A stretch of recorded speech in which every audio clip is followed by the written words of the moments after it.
give us roses as we go marching, marching, unnumbered women dead, go crying through our singing their ancient song of bread. Small heart and love and beauty, their drudging spirits new. Yes, it is bread that we fight for, but we fight for roses too. As we go marching, marching, we bring the greater days. The rising of the women means the rising of the grace. No more the drudge and idler, tend the toil where one reposes, but a sharing of life's glories, bread and roses, bread and roses,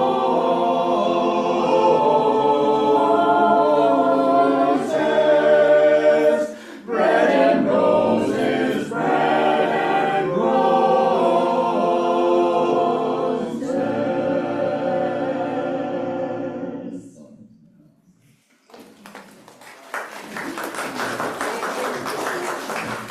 Thank you. Our joys and sorrows stones in our bowl of water at the entrance today, just to let you know, and that's George Dunstan, the late pastoral care team member, hosting those, not Gwen Iman, who's home healing. Good morning. Good morning. We light our candle of compassion, resistance, and resilience here at the beginning of the service and here at the end of Women's History Month. And as we're about to transition from the theme of trust, living love through the practice of trust, to the theme of joy, living love through the practice of joy next month. We begin with the words the choir just sang, which were inspired by a line in a speech given by American women's suffrage activist, where she said, "Bread for all and roses too." In her 1910 speech, she said, "Woman is the mothering element in the world, and her vote will go toward helping forward the time when life's bread, which is home, shelter, and security, and the roses of life, music, education, nature, and books, shall be the heritage of every child that is born in the country, in the government of which she has a voice." It's a vision that resonates in new ways in this day, over 100 years later. With the lighting of this candle and the inspiration of many ancestors, may we be reminded to stay in touch with our compassion for ourselves, with our compassion for others, with our courage to resist and to live the values that define our lives, drawing on the gifts and skills we already possess for living our resilience. Is someone drawn to light our candle this morning? Involves a match. Linda, come on up. Thank you. Yeah, this one right here. There's a slide up there.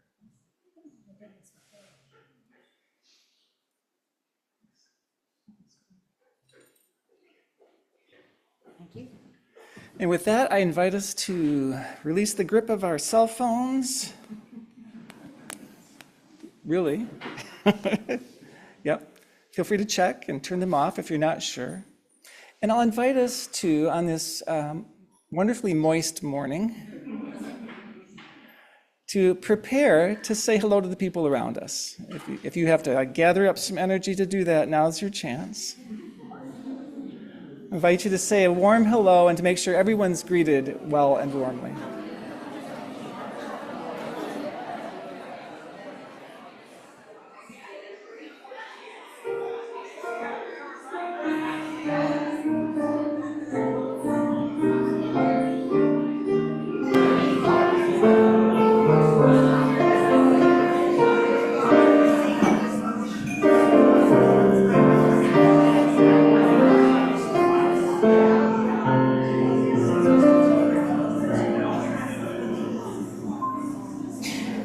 One of UUCM's very newest members, Viv Tipton, offers our land acknowledgement this morning.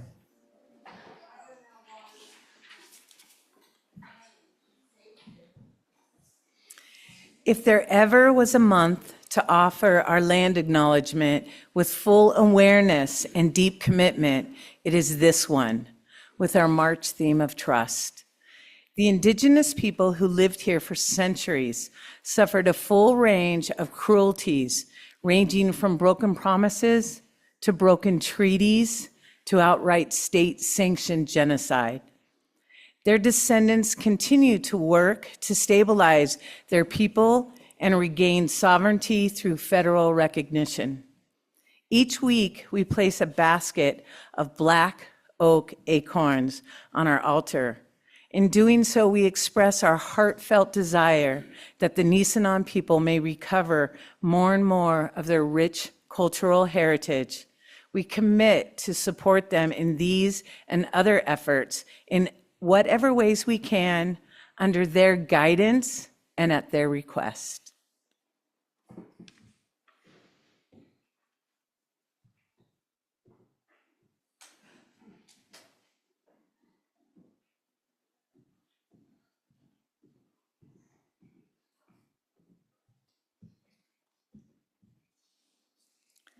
In the Small Moments by Reverend Angeline Jackson.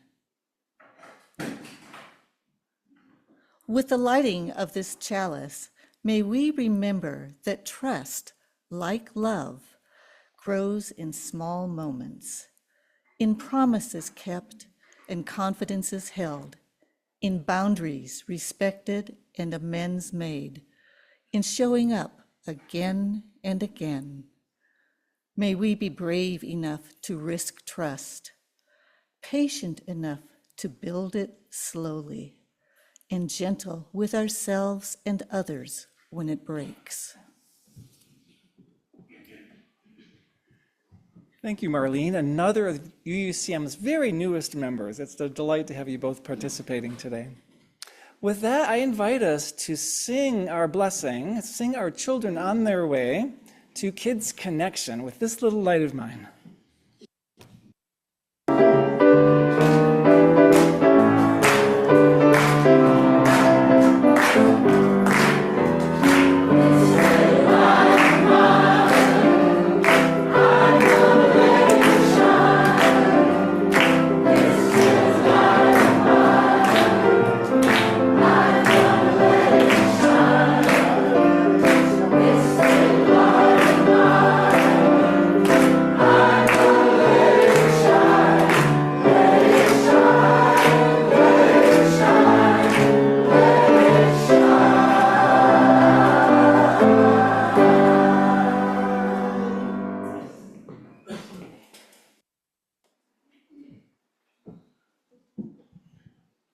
Morning. Welcome to the Unitarian, Universalist community of the mountains. Good morning to you in the sanctuary, in the chanting room, on Zoom, and those who are watching this service at some future time, courtesy of YouTube. I'm Cheryl Morris, serving as worship associate this morning, as we continue exploring our March theme of trust. More specifically, living love through the practice of trust. I like to say the full theme because there's so much to it. There's the living love part and the practice part. And those are especially important to include in our thinking today. They're important because we are turning our attention to a tender, painful aspect of trust, which is the fact that it can be broken. I'm guessing we can all remember times in our lives when we faced a rupture in a trusted relationship. Sometimes we're blindsided. Sometimes it happens gradually as uneasy feelings creep in and finally are validated in some way.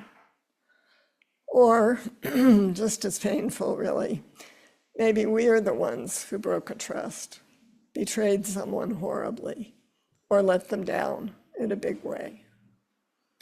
As participants in this congregation, we are linked and guided by our covenant of right relations. These are not just nice words to say, but an anchor, a safety net, a practical tool to help us resolve conflicts and repair relationships.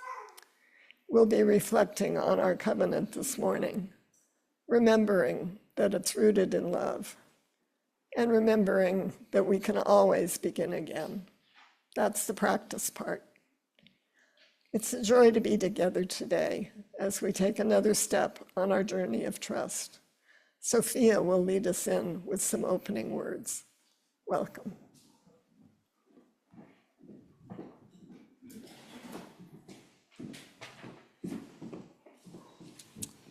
Our opening words today come from Reverend Sherry Woodbury. It's in our circle again.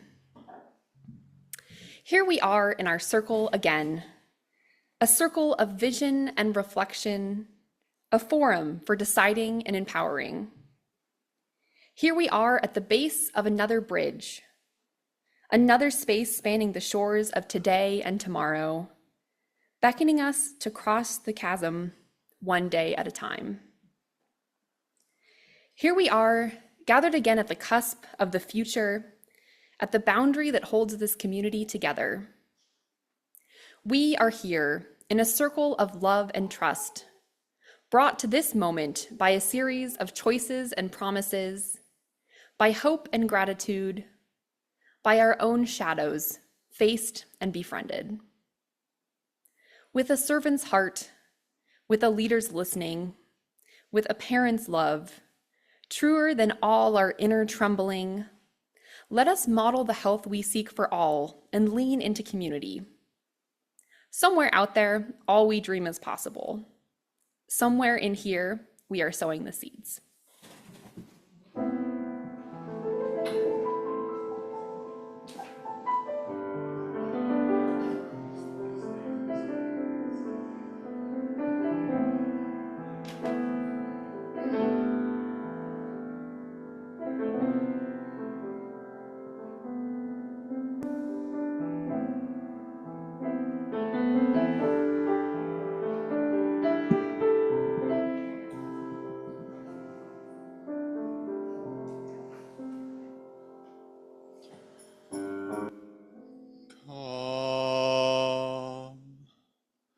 Come,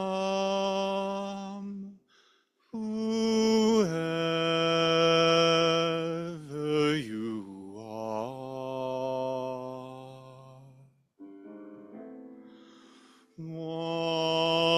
Wanderer, worshipper, lover of living,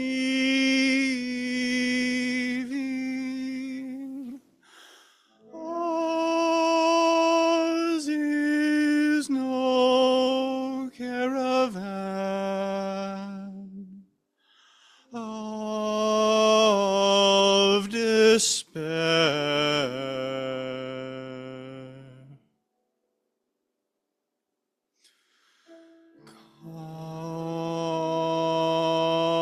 Come yet again, come, come, come, come. Though you've broken your vows 1,000 times, come, come, whoever you are, wanderer, worshipper, lover of living, ours is no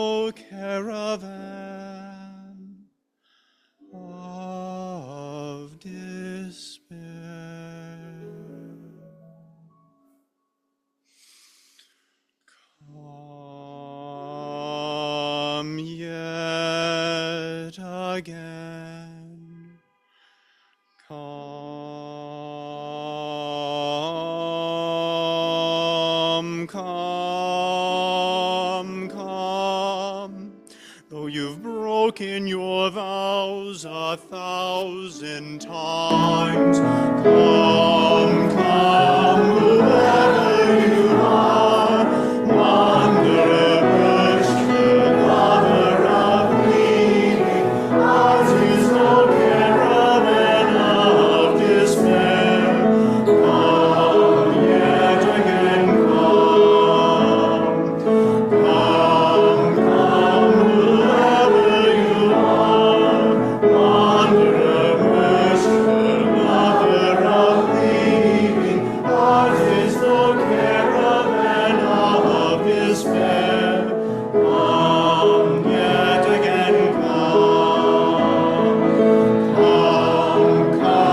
whoever you are, wanderer, worshipper, lover of leaving. Ours is no caravan of despair.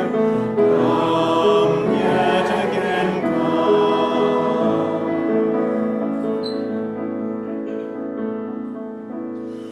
though you've broken your vows 1,000 times, come yet again, come. Though you've broken your vows 1,000 times, come yet again, come. Though you've broken your vows 1,000 times, come yet again, come. Though you've broken your vows 1,000 times, come yet again, come, whoever you are, wanderer, worshipper, lover of leaving. Ours is no caravan of despair. Come yet again, come, whoever you are, wanderer, worshipper, lover of leaving.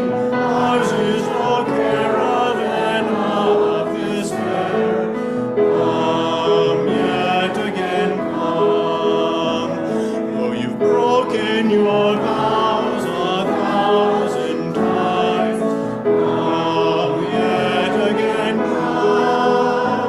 though you've broken your vows 1,000 times, come yet again, come yet again, come yet again, come yet again.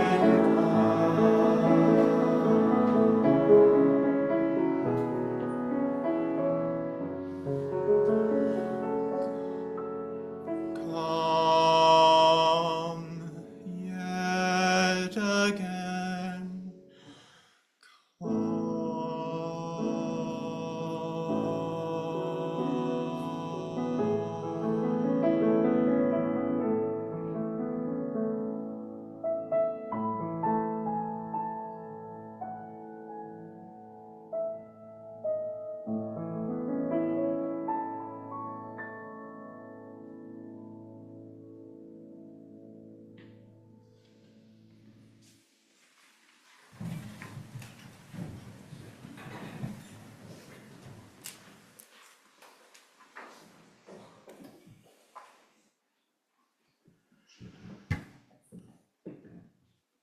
I just want to say, it's been a time, has it not?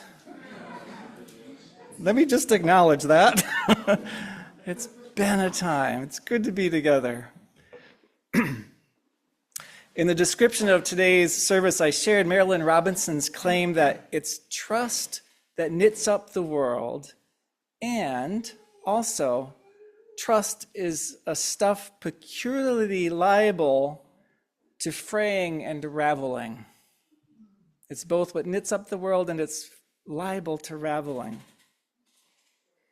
This is the paired set of truths underneath our focus today and our invitation to take it all to heart, the awareness that trust is powerfully important, connective, and sustaining, and also vulnerable to fraying and raveling and being broken.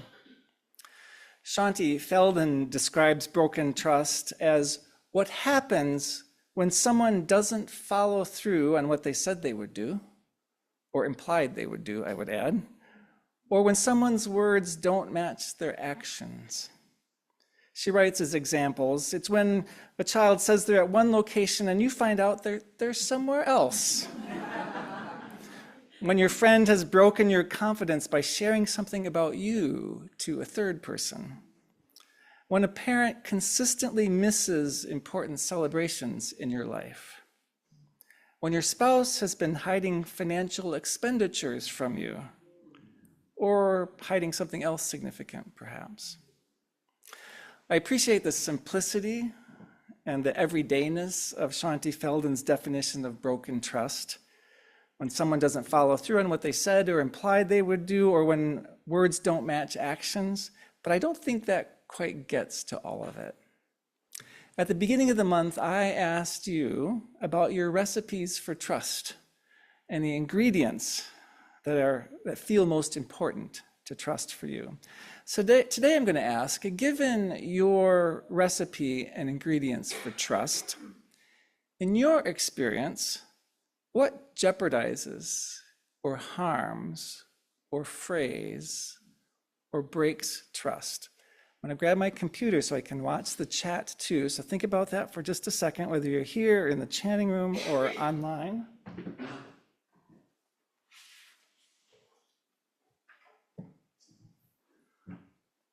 What jeopardizes or harms trust? What would you name? Lies comes right up. Not telling the truth. White lies too. Mm-hmm. Broken promises. Sorry? Selfishness. Forgetting. False pretenses. Silence.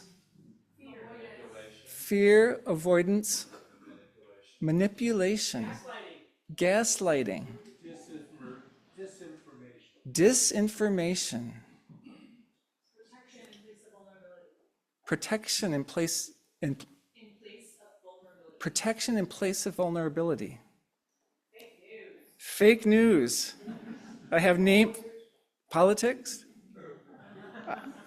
Could be. I have online gossip, rumors, omissions, name calling, also gaslighting, contempt, inconsistency, not being trustworthy myself, anger, secrecy.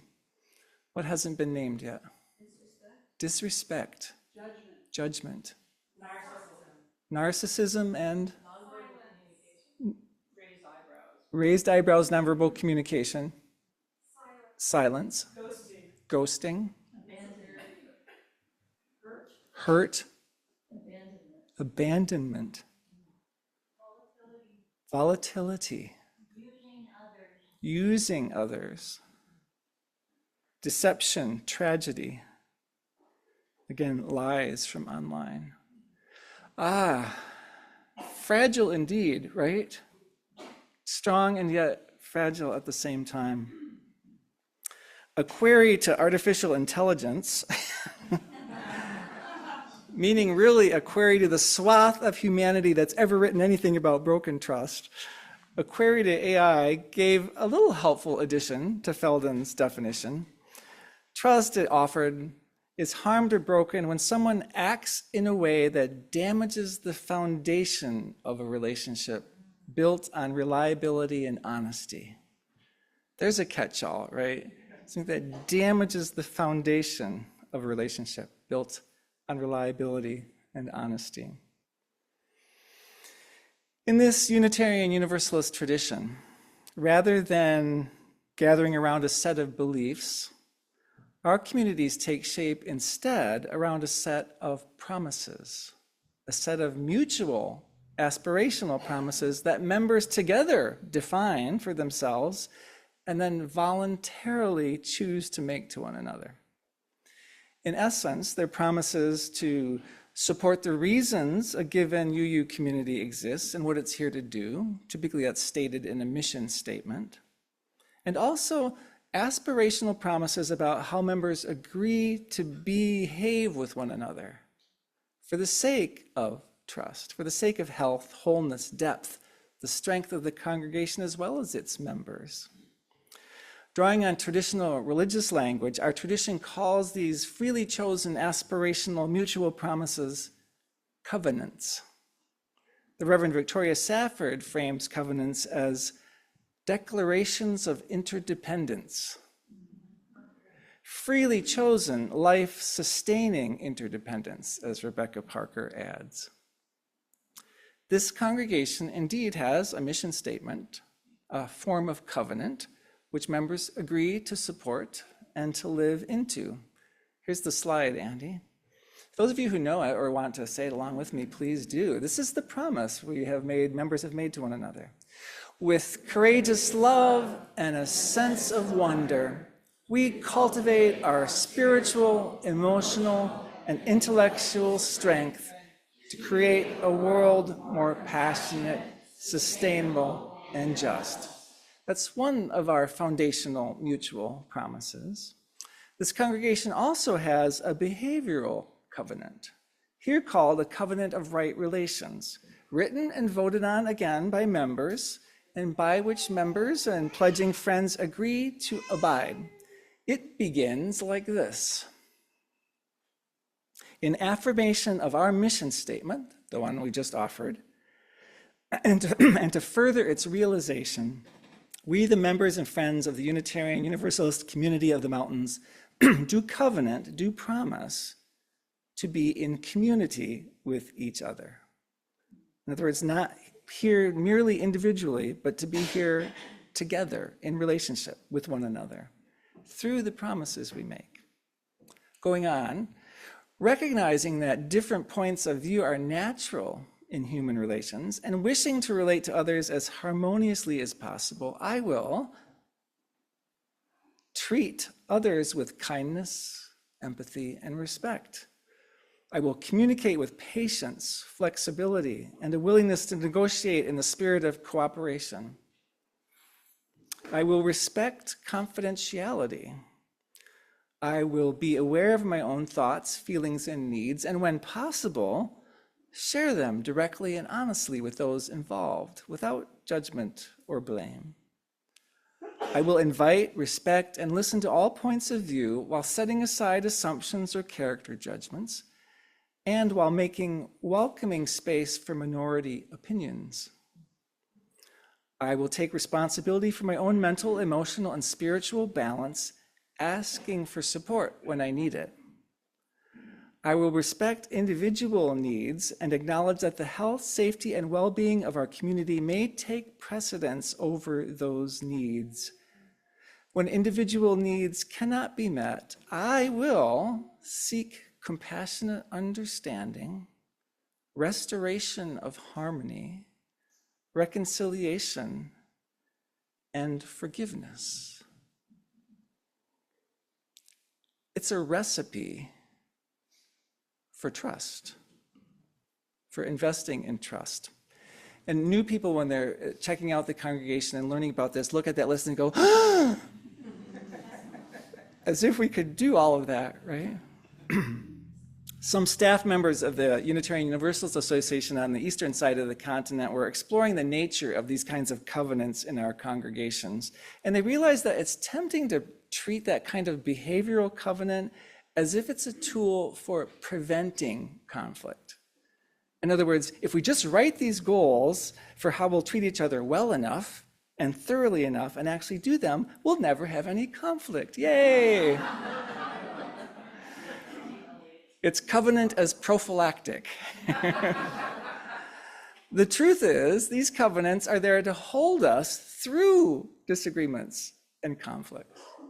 Covenants are aspirational for that reason. They're meant to call us together when it's tough and to offer guidance to find our way through together.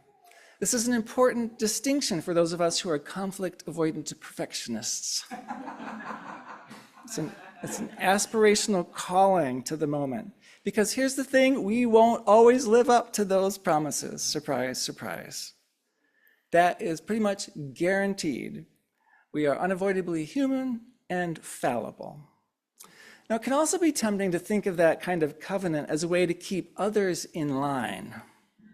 Covenant as a rule book, or a hand slap, or law enforcement. But a covenant is meant to be liberating.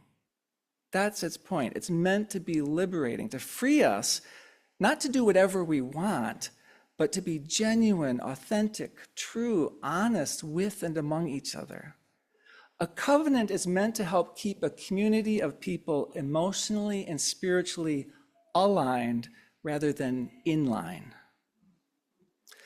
Some of us have been learning a deep dialogue process with the Reverend Kat Cox recently, and Kat points out that a covenant is also not a contract. A contract, she points out, is a conditional two-way agreement that ends the moment it's broken, as soon as one party doesn't hold up their end of the contract, right? No, instead, a covenant, Kat teaches, is a commitment to a way of living in the world that embodies our highest values. It's a commitment to living in the world in a way that embodies our highest values. In the words of Victoria Safford, it's an aspiration to go deeper. An aspiration to go deeper to ourselves, in relation to ourselves, in relation to our best intentions, in relation to our God or the divine, in relation to each other.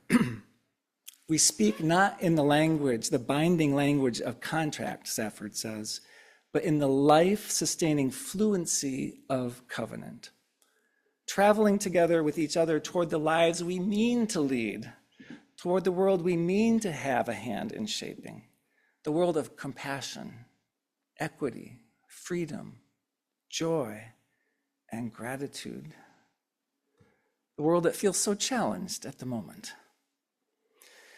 When we fall short of our promises, and we will, Kat Cox points out, we begin again because there is no other way.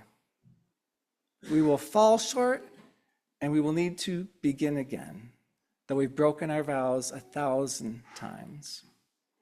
That song, the Rumi poem, Come, Come, Whoever You Are, be part of this. In our hymn books, it only includes that part. My colleagues who were raised and are steeped in Islamic traditions say that totally misses the point. If you don't include the line about, though you've broken your vows 1,000 times or 10,000 times, you're missing the point of this. The idea is, come, even though, come back. That's the point of that song. Sometimes in a service, I invite us to notice and to follow our breathing. All the way out, all the way in, all the way out, all the way in, as long as we can. Until, of course, our mind wanders. And we notice that our mind has wandered. And then simply to bring our attention back to our breathing and to begin again. Until our mind wanders again. And then to bring it back and to begin again. Then the whole purpose in doing that is not to practice keeping our mind from wandering. Good luck with that one. The purpose of that practice is to practice returning. The purpose of the practice is to practice beginning again, coming back and beginning again with a whole lot of self-compassion. In other words, it's not supposed to have been anything other than that. Oh no, the practice is to come back. This is the nature of covenant as well. So in light of the fact that we will fall short of our beautifully and carefully worded aspirations sometimes, guaranteed, and as Cheryl noted, we're exploring living love through the practice of trust, I'll ask, given your personal recipe for trust, what's your recipe for rebuilding trust? What are the key ingredients in your recipe for rebuilding trust?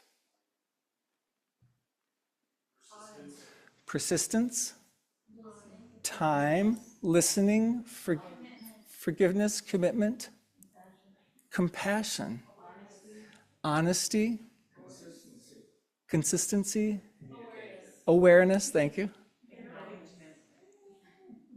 acknowledgement, forgiveness, love, saying I'm sorry, owning our own part. From the chat, open dialogue, empathy, communication, apology, acknowledging your action, courage, vulnerability, inviting or reopening. What else? Humor.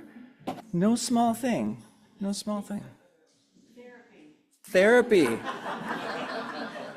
Therapy. Accepting differences. Speaking up. Yes. Forgiveness. Allowing the relationship to change. Being curious. Being real. Suspending our noble certainty. Not having to be right. Breathing. Taking responsibility for our reactions. Who's been thinking of something you've been wanting to say and it hasn't quite made it out yet? Letting go of ego. Bringing subconscious sabotage to consciousness. Bringing subconscious sabotage to consciousness.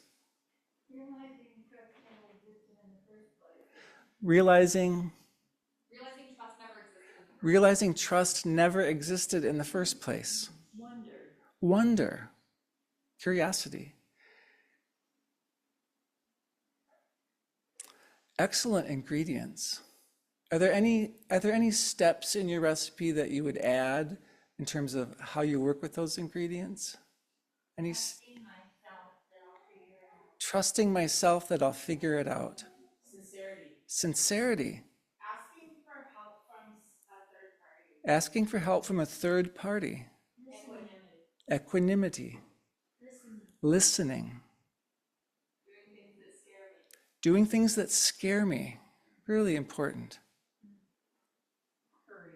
Courage. Doing the inner work to prepare. Our Cat Cox workshop. Yes. Shanti, sorry? I was going to say, letting it just sit for a minute before doing anything. Letting it just sit for a minute before doing anything. It's like letting a dough rest, right? Yeah. Beautiful, beautiful pieces. Shanti Feldman offers her take on what doesn't rebuild trust in a relationship. She says that an apology, while an important element, does not rebuild trust. An apology does not itself rebuild trust. She said when trust is broken, it's like you drain all the water out of a bathtub. And you can't just turn on the faucet with an apology and voila, the tub fills back up. So an apology may be an important piece, but it itself does not rebuild trust. She says forgiveness doesn't rebuild trust either. Forgiveness, she says, is something we offer ourselves to unclutter, to unclog our own heart. That's its value, to unclog our own heart. And it does not mean trusting somebody.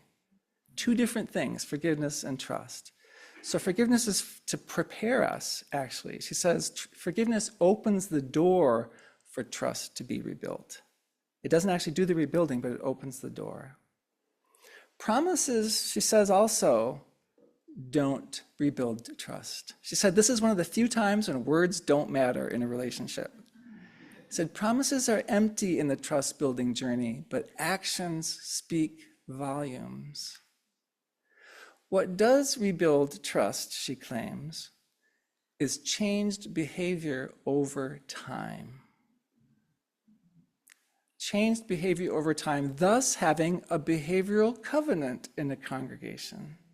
Not a contract, but a freely chosen, liberating commitment to begin again and again and again, behaving in trustworthy ways. That's the recipe for repairing frayed, raveling, broken trust. Rebuild one trust-building action, one trust-building conversation at a time. This process, she says, is like filling up the bathtub one tablespoon at a time. And she adds that it's the work of the one who broke the trust. The refilling is the work of the person who broke the trust. But Feldman was writing about couples and one-to-one relationships. A covenant in a community offers something more because we are not in this alone. We're not banished and left entirely to our own devices. We're invited back into covenant, back into rebuilding trust if we're willing. And if we want to remain in covenant, to begin again. Begin again. Begin again and allow other people to do the same.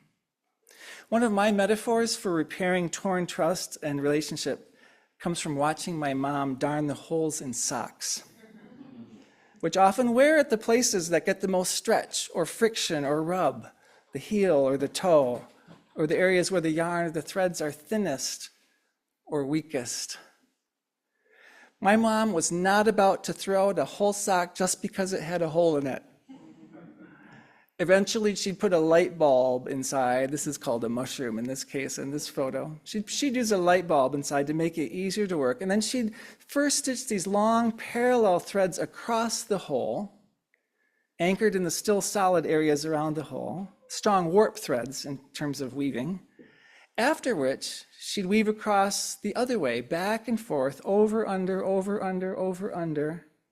the weft in my metaphor, one action at a time, one trust-building action at a time. Some people want such repairs to be invisible, to blend in, and others make the repair a new feature. And yes, often it is stronger than the original. Not always, but often. Covenant in community doesn't banish us to the dungeon to do our trust rebuilding stitching all by ourselves. It invites us to gather in something more like a sewing bee, with encouragement and guidance and support from those who've been doing it a while. To each work on our own stitching, yes, in parallel play, but in the compassionate company of one another, and ideally sometimes working together to reweave or reknit across large breaches. We're not in this alone, and the way we hold each other in the process matters, no matter where we are in the equation. Some of the signs or evidence that trust is rebuilding, whether in community or in a personal relationship, could be our growing willingness to be more honest and transparent in our interactions, being less defensive, more open to hearing feedback. Evidence that something's regrowing, it might be that we have a realistic view of ourselves and the other person. It might be when we're feeling more empathetic and appreciative toward each other, when we begin to feel more safe to be vulnerable and straightforward with each other. All potential evidence of the ongoing repair.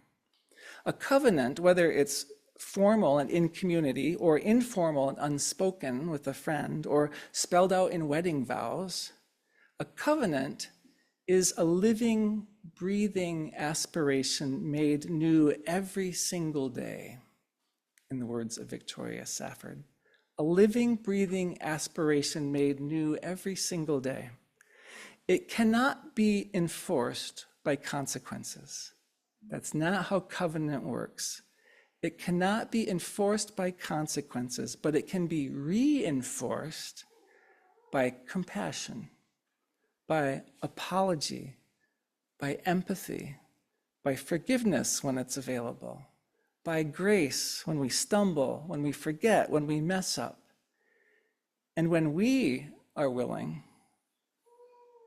spoonful by spoonful or strand by strand, to weave trustworthy action into our days, to reweave through one action after another, to rebuild trust. When the offering baskets come around shortly, they'll be followed by a couple baskets with pieces of thick yarn. I invite you to take a piece of yarn with you, or if you're at home, to find one.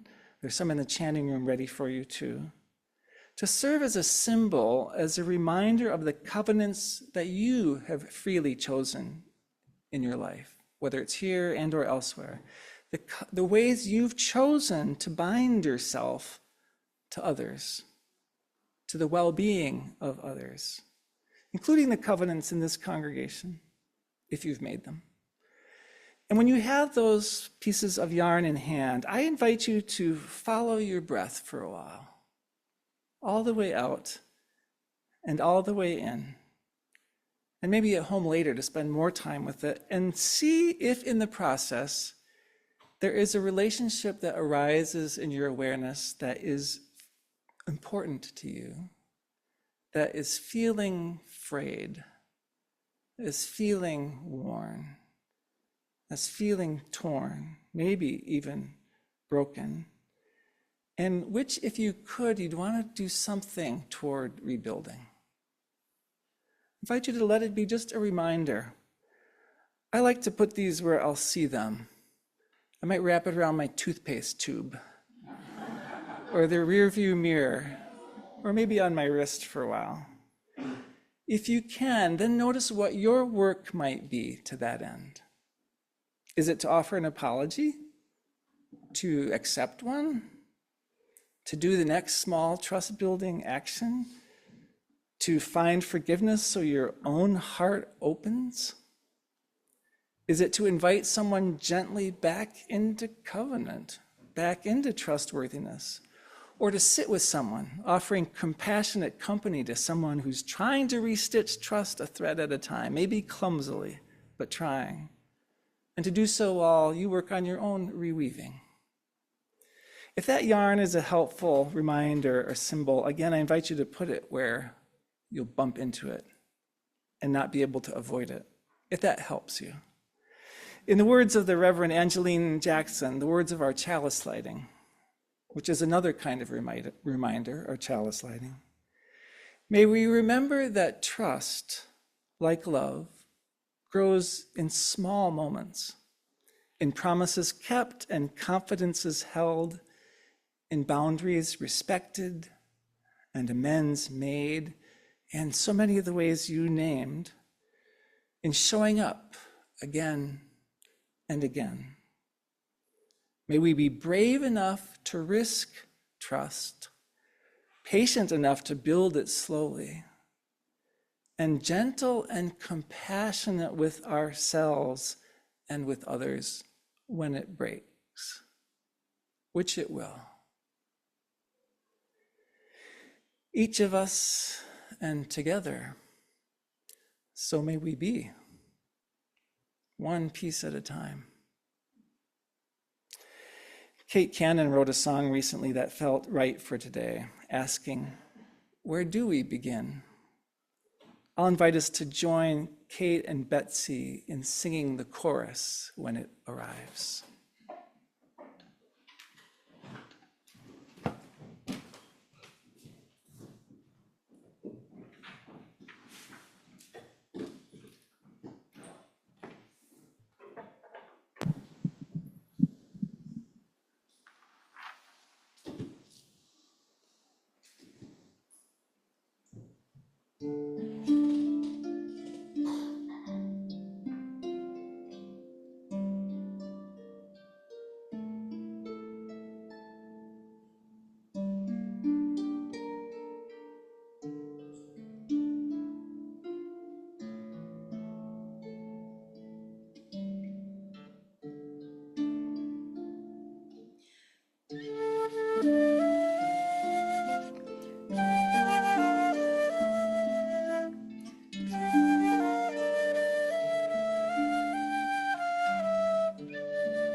Where do we begin?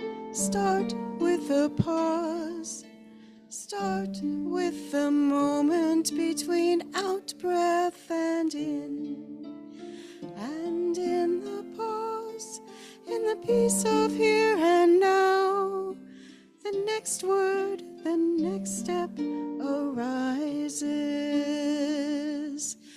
May I be well, may I be at ease, may I find strength and wisdom.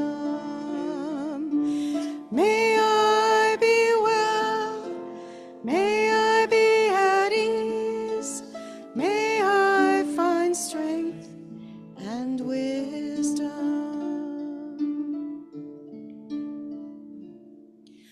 Where do we begin? With just a gentle touch, share the understanding that goes beyond words. And in the pause, in the peace of here and now, the next word, the next step arises. May you be well, may you be at ease, may you find strength and wisdom. May you be well, may you be at ease, may you find strength and wisdom.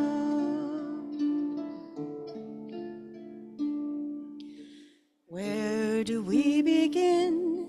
See the truth and the pain, breathe it in and return to the center of our being.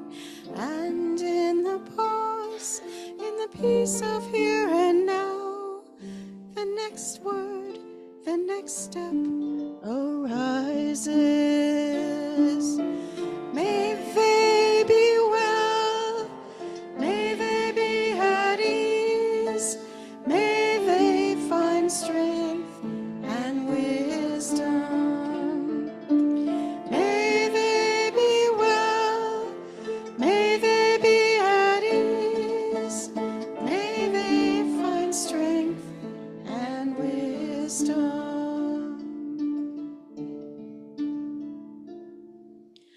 Where do we begin? Find our place in the world. Draw from the deep well of our own sacred gifts.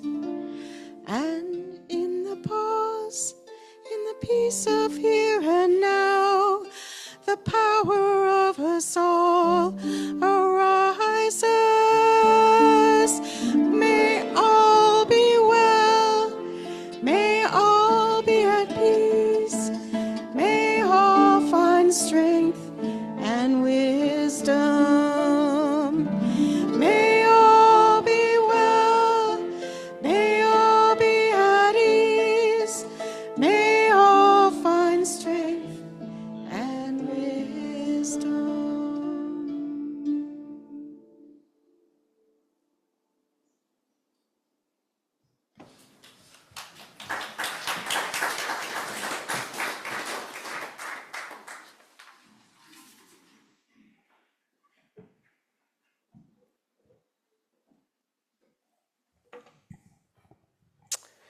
This community runs on trust. Well, that and a lot of hard work by so many people. But I think trust is at the heart of it. We trust each other. We trust the community organizations we choose to partner with. And we trust that we will have what we need. Besides having many sets of willing hands, this includes having the financial resources to support our staff, maintain our building, offer our services, and provide the very wide array of activities and opportunities that make our UUCM experience deep and rich. We also share 50% of our offerings each month with local nonprofit organizations that share our values. This month, our partner is Interfaith Food Ministry. Besides our financial support, members of this congregation have been hands-on volunteers with IFM for many years. I think we all know that the need is greater than ever.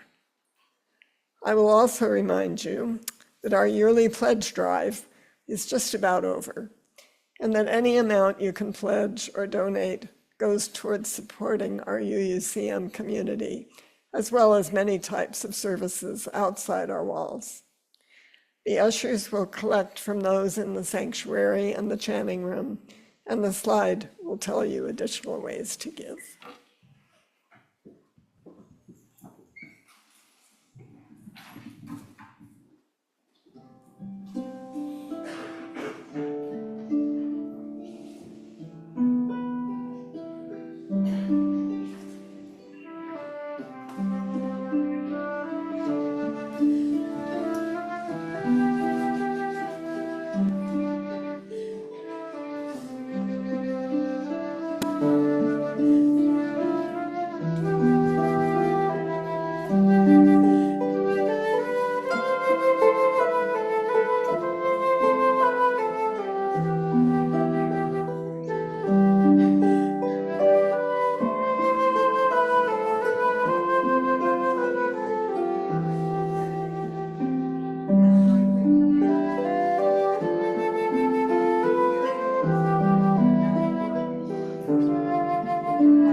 Thank you for all the beautiful music this morning.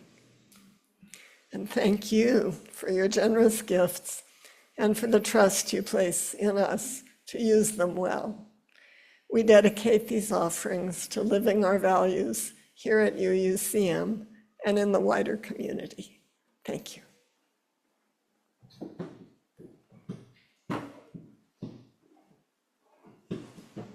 Betsy, it is lovely to have your harp playing. Thank you. Thank you. And Kate, both flute playing and the song. Thank you very much. Yeah. And the choir. Other thank yous. So those of you who have been shepherding the hospitality, the food and refreshments here in the building, Shannon, Keith, Susan, Julia, and Joyce, and everyone who brought food. Thank you. That's another beautiful, simple gift, is the bringing food for refreshments. Up with Kids Connection today are Lindsay and Linda. No small thing, much appreciated. George, thanks for being our late pastoral care presence today. George, where are you in the room in case someone wants to find you? You might be out there or in the chanting room. Andy and Steve, thank you for troubleshooting the gremlins once again this morning. Yeah. Eileen, our chat host, Linda Siska for the really beautiful setting as always. This one has a nice ease to it, doesn't it? to Viv and Sophia and Marlene for reading so beautifully, for offering words so beautifully, and Cheryl for being our worship associate this morning. And everyone who makes a Sunday morning happen. It's a lot of people, sometimes without official titles or anticipating doing that job before you walked in the door. So thank you to everyone who did. Just a few announcements. Coming up, an artist reception for Phil Horning in the library right out here. That's Phil's art, so you get a chance to touch base with Phil after the service. There's a 20s and 30s coffee and conversation today. Sophia, are you spearheading that? There's Sophia spearheading. So meet in here in the foyer to gather afterwards. Those are 20 to 30-year-olds, by the way. That's what that means. Not born in the 20s and 30s, no, but... Humanism discussion group on Wednesday, and our monthly singing meditation. If your amygdala needs soothing, come sing with us on Thursday evening. Also, the pledge campaign, as Cheryl mentioned, is wrapping up. So if you're a member, pledging friend, and have yet to make a pledge, it would be really helpful if you're willing to do that today, especially. Certainly by tomorrow, we'll hope to have that information so that people can start planning for the next year, budgeting for the next year. And next Sunday, we'll have UU 101. If you've been checking out this place for a while and kind of wanting to know some more, or just get connected to people, or you've been here a while and want a refresher, join us after the service next Sunday. And the following Sunday, for those of you on Zoom, we're going to do a Zoom-only edition of UU 101. So after the service on the 13th, we'll stick around in Zoom and have time together to do UU 101 there. As always, there are newsletters to take advantage of getting information or checking out the website to find out more. So with the idea of covenants as aspirational, and also holding in mind and heart what our hopes and our fears are for the world and the nation at the moment, I invite us to sing this song from the African American experience. There is more love somewhere. Now, a bunch of my colleagues wanted for many years to change that, to say, there's more love right here. It's not somewhere, it's right here. But people of color pointed out, nope. This is aspirational. We're still reaching for so many things. So we sing there's more love somewhere, not because it's entirely unattainable, but because we're always reaching for it. So I invite you to rise in body or in spirit, to take what you're feeling in your heart and your life at this moment, and to put it into song, the breathing and singing together. There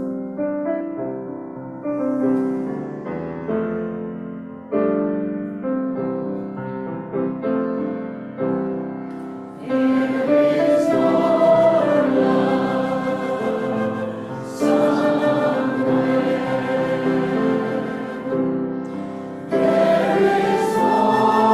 love.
In the words of my colleague, here we are in our circle again.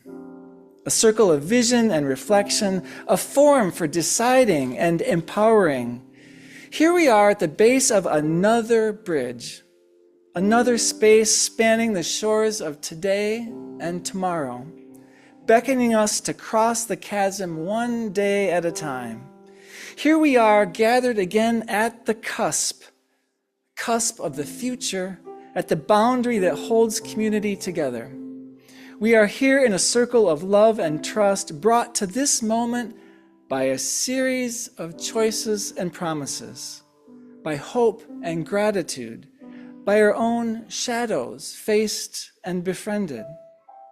With a servant's heart, with a leader's listening, with a parent's love truer than all our inner trembling, let us model the health we seek for all and lean into community.